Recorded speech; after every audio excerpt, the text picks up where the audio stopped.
గోవాలో ఫ్రస్ట్రేషన్ వచ్చేసి వేడి చచ్చిపోతున్నాము. సముద్రంలో అలా నవ్వుకుంటూ ఉండాలి, కానీ వేడి దొబ్బేస్తుంది. అంటే ఇంకా పైన అట్లా అట్లా లిట్టలు గట్టి ఉందంటే వర్షం, ఇక నిప్పుల వర్షం కురిపిస్తుంది సూర్యుడు పైకి. అట్లా కూర్చునుండి పక్కనే ఒక రూమ్ పెట్టిండ్రు, ఏసీ ఉంది అందులో.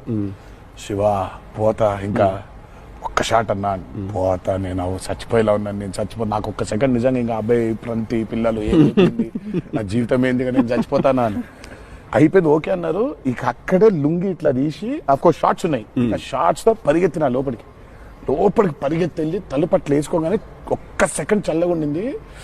బతికినాన్రా అని చెప్పి ఆ తలుపు వేసి అట్లా బెడ్ మీద అలా పడ్డాను, కరెంట్ పోయి.